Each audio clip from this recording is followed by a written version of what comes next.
যেহেতু এর ফুটিং ক্যাপাসিটিটা বেশি, তাহলে এর গ্রোথটা কম। তখন আমরা সেটা 18 দিলাম, 15 দিলাম, 12 দিলাম।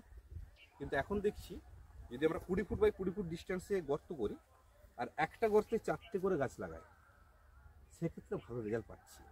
কিন্তু আমরা এই পরামর্শটা আপনাদেরকে দেবো না, আমরা আপনাদেরকে বলছি 12 ফুট বাই 12 ফুটই লাগান।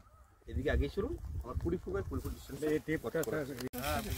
একটু আগে দেরি করবো না, কারণ টাইম চলে যাচ্ছে। এটা কত বাই কত করতে দেয় এটা?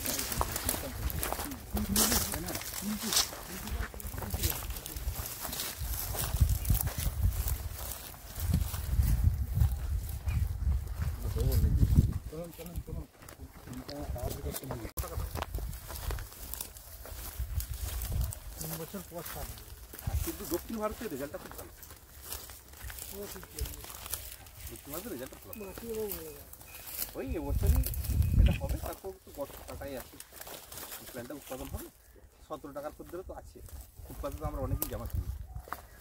চলুন আগিয়ে যাই, দেরি করবে বললাম।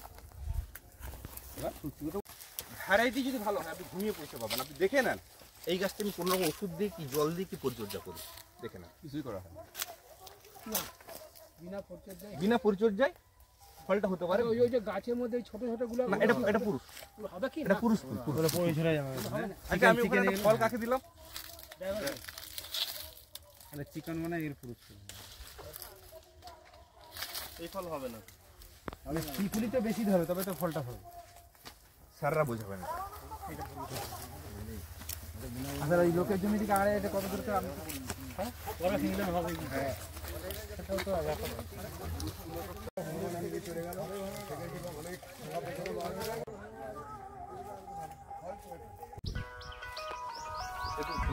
বন্ধ করুন ফোনটা, তোমার ফোন সাইডে করে এটি কীভাবে বলে দিই।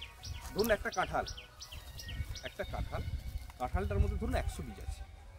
যখন বীজগুলো পোতা হবে স্বাভাবিকভাবে 20টা বীজ ফুটবে না। কতগুলো ফুটবে?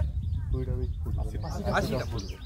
80টা বীজ কিন্তু একদিনে ফুটবে না, 3 দিন 4 দিন 5 দিন ধরে ফুটবে। তার মধ্যে যে কোনো বীজ বা সবজির ক্ষেত্রে প্রথম দিকে যে বীজগুলো ফুটে সেই বীজগুলো অটোমেটিক্যালি গ্রোথটা বেশি। প্রথম দিকে ধরুন একটা বেগুন চারা কি একটা কপি চারা লাগাবেন, সেই গাছটার অটোমেটিক্যালি গ্রোথ বেশি। আমরা নার্সারি ম্যানেরা সঠিক মূল্য পাই না, সেই জন্য 250 টাকা লেবারের বেতন। আমি আমার কথা বলছি না, সার্ভিসে যেভাবে চলে সমস্ত চারাই বেঁধে বিক্রি করা হয়। আমার নার্সারিটা যেহেতু কৃষিভিত্তিক নার্সারি, সেক্ষেত্রে আমরা গুণগত মানটা প্রতিনিয়ত বোঝার একটা চেষ্টা করি। আমরা তাহলে কী করতাম, প্রথম 80টা চারার মধ্যে 30টা যে জার্মিনেশন চারা সেইগুলো নিয়ে কলম বাঁধলাম।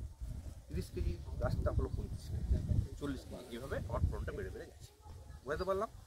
আমরা যেটা এখনও কাজ করি সমস্ত গুণমান সম্পন্ন যে চারাতেই করি, এবং যে বীজের চারাটা আমরা তৈরি করি বীজ ঘন কাঁঠালের চারা দিয়ে।